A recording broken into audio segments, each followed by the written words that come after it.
Хөдөлмөр халамжийн үйлчилгээний газрын 2021 оны онцлог ажлууд. Залуучуудын хөдөлмөр эрхлэлийг дэмжих загвар төв. Швейцарын хөгжлийн агентлагийн санхүүжилтээр Германы GFA компани хэрэгжүүлж байгаа төслийн хүрээнд 15-аас 34 хүртэлх насны иргэдэд залуучуудад зориулсан шинэлэг үйлчилгээг үзүүлэх, залуучуудын хөдөлмөр эрхлэлийг дэмжих загвар төвийг байгуулж, шаардлагатай тавилга, компьютер хэрэгсэлд төслөөс нийт 29 орчимд сая төгрөгийн хөрөнгө оруулалт хийгдлээ. Оролцоо төсөл. Засгийн газрын 2021 оны 58 дугаар тогтоолоор залуучуудыг хөдөлмөрт бэлтгэх оролцоо төсөл батлагдсан.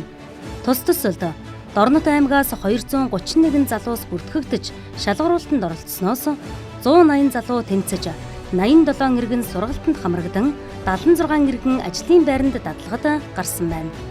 Дээрх хамрагдсан залуучуудын 34 буюу 41.4% нь хүнсний эрхийн үйлчилгээ авдаг өрхийн гишүүд хамрагджээ. Бэрх биш ээлтэй аян. Хөгжлийн бэрхшээлтэй хүний хөгжлийн ерөнхий газраас хөгжлийн бэрхшээлтэй хүний талаарх ойлголт хандлагыг дээшлүүлэх, холбогдох хууль тогтоомжийн хэрэгжилтийг хангуулах, нийгмийн харилцаанд бүрэн дүүрэн эрх тэгш оролцох нөхцөл боломжийг бүрдүүлэхэд нөлөөлөх, ажлын байрыг нэмэгдүүлэх, төрийн байгууллага салбар хоорондын хамтын ажиллагаа, уялдаа холбоог сайжруулах зорилгоор бэрх биш ээлтэй аяныг эхлүүлсэн. Энэхүү аянд Дорнод аймгийн төрийн болон төрийн бус 18 байгууллага хамрагдаж, хөгжлийн бэрхшээлтэй иргэний хүртээмжит орчныг сайжрууллаа. Нийгмийн халамжийн 12 төрлийн үйлчилгээ захим системд шилжлээ. Захим Монгол хөтөлбөрийн хүрээнд нийгмийн халамжийн 12 төрлийн үйлчилгээ халамж цэгмэн системд шилжиж 2021 онд 17662 иргэнд 13,391,673 төгрөгийн олголтыг хийсэн байна.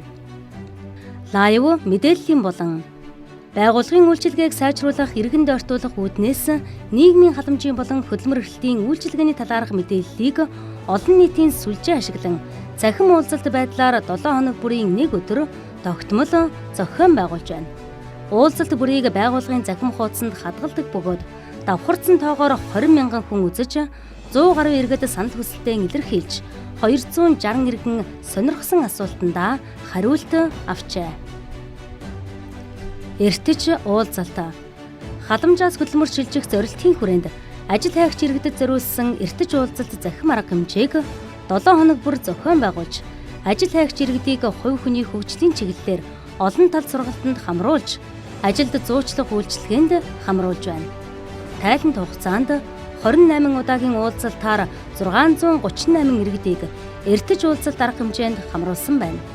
Тус арга хэмжээний хүрээнд 156 иргэн байнгын болон төр ажлын байранд зуучлагджээ.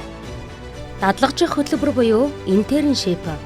Швейцарын хөгжлийн агентлагийн санхүүжилтээр хэрэгжиж байгаа залуучуудын хөдөлмөр эрхлэлийг дэмжих төслийн хүрээнд интерншип буюу залуучуудад ажлын дадлага туршлага эзэмшүүлэх үйлчилгээг Дорнод аймагт туршилтаар хэрэгжүүлж байна.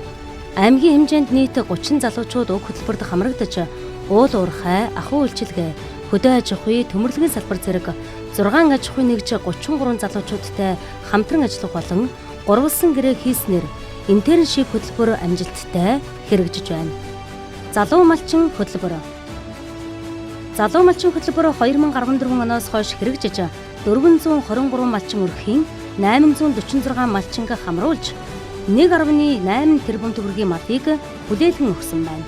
Харин 2021 онд 7 сумын 14 малчин өрхөд 70 сая төгрөгийн малыг нийлүүлэхэр болж, хөтөлбөрт хамрагдсан залуусыг Төв аймгийн Борнуур, Баян Чандман сумд руу авч яван мал маллах арга ухаан, малын ашиг шимийг боловсруулах сургалт, туршлага солилцох уулзалтанд хамруулад байна.